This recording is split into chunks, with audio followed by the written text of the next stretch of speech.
Bonjour à tous, j'espère que ça va. Je voudrais d'abord dire merci aux Ivoiriens. J'ai passé un excellent moment en Côte d'Ivoire. Incroyable. Incroyable. Merci.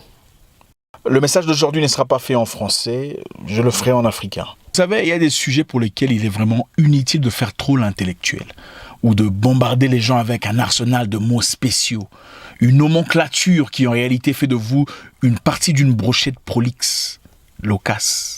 Enfin, bref. C'est comment? Comme j'évoquais plus tôt, aujourd'hui on parlera africain et pas français, pour mettre de côté tout le blablabla. Donc si vous êtes un jeune homme ou une jeune femme, ceci vous intéresserait. Vous savez, quand vous naissez, vous ne choisissez pas vos parents.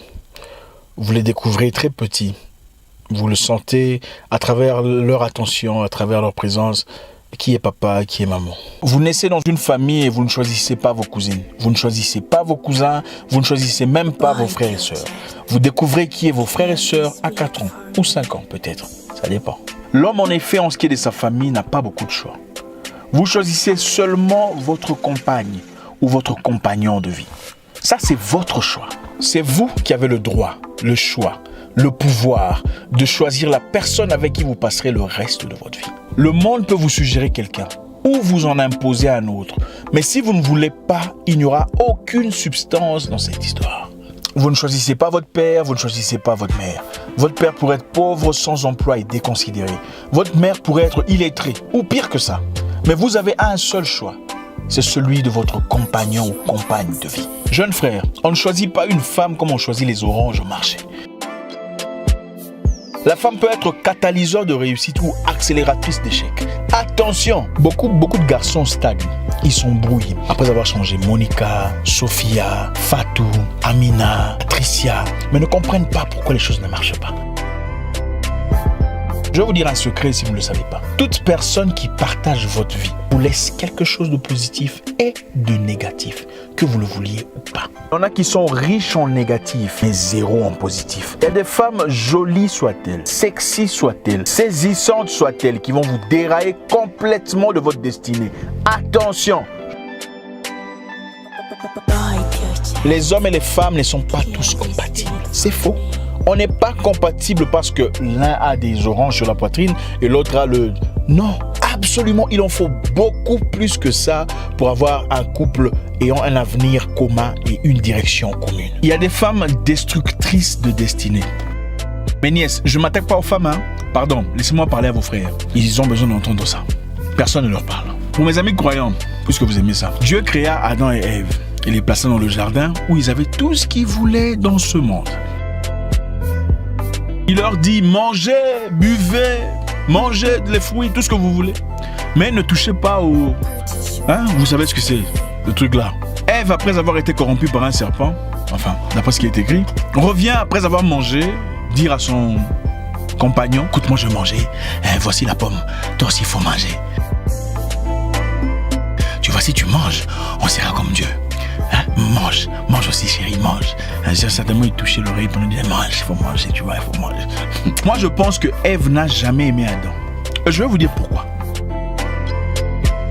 Il était dit à Ève, si vous mangez de la pomme, vous aurez l'intelligence de Dieu, ou vous aurez la connaissance du bien et du mal, n'est-ce pas? Ève dans son coin avec son ami serpent, ou Satan, mangea la pomme, ou le fruit interdit. Au lieu de garder ça pour elle et attendre d'abord les effets, elle a emmené ça à Adam, pour qu'il mange aussi. Si Ève aimait Adam, sachant qu'elle était en train de briser la loi, elle n'aurait jamais emmené la pomme à Adam avant d'avoir vu ses effets. Elle aurait dit à Adam, mon chéri, moi j'ai mangé, mais jusque-là, je n'ai encore rien vu. On nous a promis d'avoir la connaissance du bien et du mal, mais jusque-là, je n'ai encore rien vu. Mais toi, ne mange pas. Attendons d'abord. Comme ça, si jamais quelque chose de négatif m'arrivait, j'en souffrirais seul. Mais elle ne l'a pas fait. Elle a choisi de donner la pomme à Adam. Pas nécessairement par amour, parce qu'elle ne voulait pas périr seule, au cas où ils en arrivaient là. Écoutez, j'en ai connu des gens. Un très proche à moi commençait à peine à sortir avec une femme qui plus tard lui dit, écoute, tu es un garçon bien, mais je suis atteint d'une maladie incurable. Et je ne voudrais pas foutre en l'air ta vie. Tu es jeune, tu es beau, tu es gentil. Je ne veux pas faire ça. Elle a avoué la vérité. Mon ami plus tard décidera de l'épouser quand même. Chose qui m'a choqué, je l'avoue. Parce qu'ils savaient que rien au monde ne pouvait les empêcher en aboutir là. Vivons évidemment dans un monde où on peut éviter tous ces genres d'histoires. La médecine a évolué, tout le bazar. Mais elle n'a pas imposé sa situation à mon ami. Elle a été ouverte. Combien de personnes en sont capables? Ève n'aurait-elle pas choisi de manger seule, en attente de voir ce qui va se passer, pour ensuite encourager Adam, alayhi salam, à aller faire l'histoire là? Femme a un pouvoir incroyable. Elle peut bâtir avec toi ta vie, ou la détruire complètement, très vite. Pourtant, au départ, ils étaient censés vivre en paix, l'éternité, dans la richesse, la splendeur, l'opulence. Il ne manquait de rien. Mais aujourd'hui, la femme accouchera à la douleur de, je ne sais pas comment on dit ça. Et l'homme mangera la sueur des offrandes. À cause de qui? Que chacun réponde. On ne s'associe pas à n'importe quelle femme dans la vie. Ne soyez pas perturbés par la beauté, par le sexy, l'apparence. Français, je suis, tu vois, je suis. Tout ça là, ça ne vaut absolument rien. Jeune frère, il y a des femmes destructrices de destinée. Attention. Vous connaissez l'histoire de Samson? Mes frères croyants. Chrétiens, vous aimez ça, non? Attends, je vais vous raconter. Samson était l'homme le plus fort de la terre. Il était coriace, terrassait toute une armée avec ses mains vides. Mais il était pulvérisé par une femme. Une femme. Pourtant, on l'avait dit, il faut faire très attention. Cette Philistine, ou comment on les appelle, je ne sais même plus. Il faut faire très attention. Elle était jolie. It's over, Samson.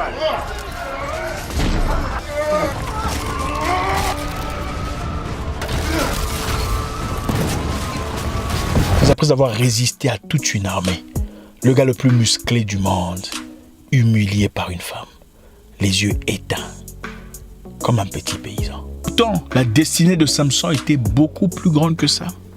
Vous pensez que Dieu l'a créé pour mourir comme ça? Il avait brisé les lois et a précipité sa propre mort.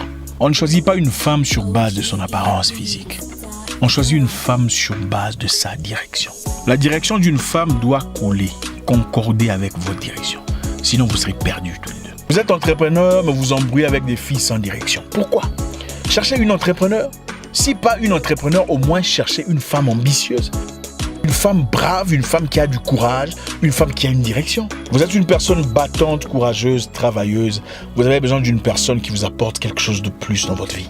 Une personne qui, quelquefois, vous apporte des clartés dans vos idées quand vous n'en avez pas. Une personne capable de vous compléter, de vous corriger quand vous faites des erreurs. Non, vous n'avez pas besoin d'une femme complètement soumise. C'est faux. Vous êtes ambitieux, battant, travailleur. Vous avez besoin d'une femme capable de vous résister de temps à autre. Une personne qui vous dit, chérie, non, je pense que ça, c'est une très mauvaise idée. Non, je ne suis pas d'accord. Je pense que là, il faudrait peut-être placer ton argent ici. Ou attendons un peu. Ou je ne suis pas d'accord avec cette idée, je pense qu'il faudrait encore y réfléchir. Tu peux quitter une femme problématique, croyant qu'elle représente un trou de 3 mètres, pour aller te mettre avec une femme qui en réalité est un trou de 7 mètres. Vous voulez des femmes complètement soumises, qui disent oui à tout ce que vous dites, non à tout ce que vous dites non. Vous allez progresser comment? Vous êtes écrivain, journaliste, avocat. L'idéal serait de trouver une femme capable de vous apporter ne fût-ce qu'un peu d'inspiration dans votre domaine. Il ne suffit pas d'avoir quelqu'un avec qui on passe des nuits blanches chaque nuit. Il faut avoir quelqu'un avec qui parler, quelqu'un avec qui discuter, avec qui partager, avec qui être ouvert, avec qui montrer ses défaillances, avec qui discuter ses insuffisances, une personne vers qui on peut se courber, vers qui on peut se pencher, une personne qui peut apporter un plus dans sa vie personnelle. Je vous donne un exemple. Vous savez, quand on est boxeur, on veut d'une femme qui te dit avant ton combat, chérie, tu sais, j'ai vu le combat du gars là. Hein. Il est fort, hein, mais il faut faire attention avec sa gauche, elle est très solide. Moi, je pense, à mon avis, il faut peut-être commencer à travailler du côté droit.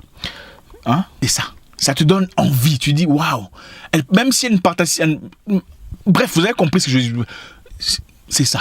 Si la femme de votre vie ne vous apporte rien de concret sur le plan administratif ou intellectuel ou social, à part dire ah bébé tu vois, bébé le Gucci là te va bien, bébé on sort ce soir ou comment, bébé c'est ci, bébé c'est là, ah, bébé tu es beau, il faut pas. Écoutez, et ça c'est valable pour tout le monde.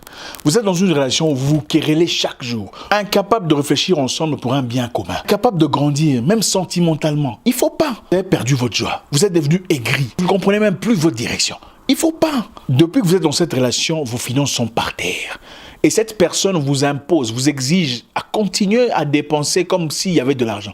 Il ne faut pas. Depuis que vous êtes ensemble, vous n'avez rien appris de positif. Seulement une succession de drames, de peines, de malheurs, de pleurs. Oh, on a fait ça. Il ne faut pas. La vie est trop courte pour la simplifier autour d'une personne qui ne vous apporte rien de positif. Il y a 7 milliards d'humains sur Terre. C'est valable pour tout le monde. Vous n'êtes pas en prison. Écoutez, il y a des femmes, quand elles viennent dans ta vie, même ton salaire là change. Même tes moyens des revenus. Comment ça s'est... Je vous dis... Qui connaît? Il y a des femmes, quand elles viennent dans ta vie, même ton vocabulaire là change. Le français change. C'est comme si on a mis du lait dedans. Mon oncle me disait... Enfin, il est docteur en management et marketing. Le seul en Afrique centrale. Permettez-moi de le dire. Zach, la femme joue un rôle très important dans la vie de son homme. Si tu trouves une bonne femme, ton avenir est assuré. Il ne s'agit donc pas de trouver la femme la plus sexy, la plus élégante, la plus attirante, une qui parle français fignolé de banlieue de Paris. Il faut trouver une femme qui mène vers votre direction. Une femme qui correspond à votre destinée de vie. Donc, jeune frère, avant de sortir avec Aminata, Fatim ou Patricia, qui risqueraient de te détourner complètement de ta destinée, apprends d'abord à connaître quelle est ta destinée, quelle est ta direction de vie. Si tu veux être peintre, artiste ou, musicien, tu identifieras facilement la femme qu'il te faut en tant que peintre. Tu veux être avocat, informateur, politicien, tu pourras identifier plus facilement la femme qu'il te faut en tant que cette personne. Je me souviens longtemps, je voulais impressionner une fille. Alors je lui dis, viens, on va sortir, viens, on va manger un bout dans le restaurant le plus huppé de la ville. Ou viens, on va faire le tour de la ville en hélicoptère. Ah, la fille qui me dit, mais on est bien ici, non? Pourquoi on doit sortir? On est bien, pourquoi on doit aller dépenser de l'argent? C'est inutile. On est bien, il y a toi et moi, on regarde la télé, on est bien. Restons, pourquoi tu me dépenser l'argent comme ça? Tour à l'hélicoptère, tu as dit non. Ça m'a choqué.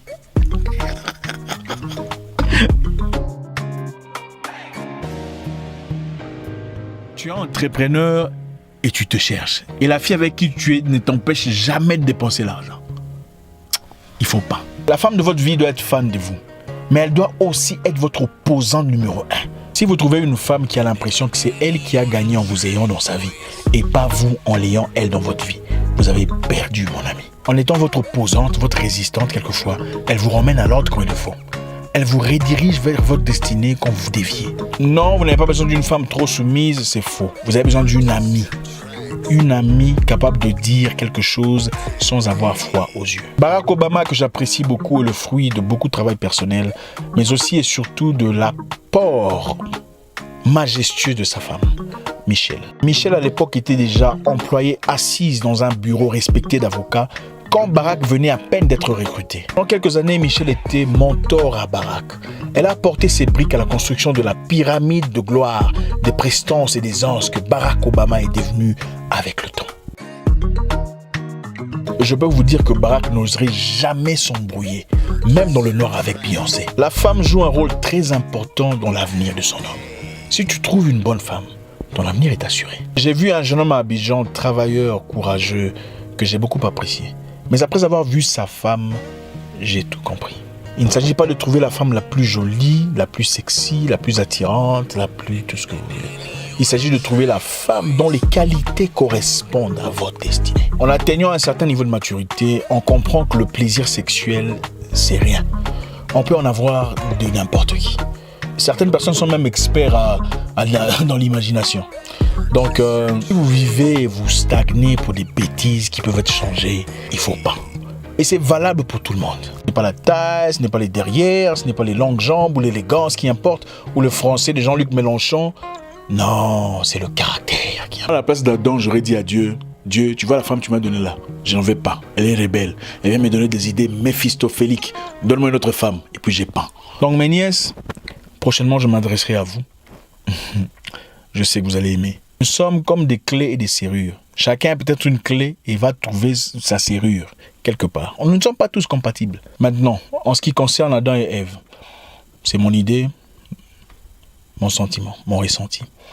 On peut ne pas être d'accord, mais du moment qu'on se respecte, le message est passé.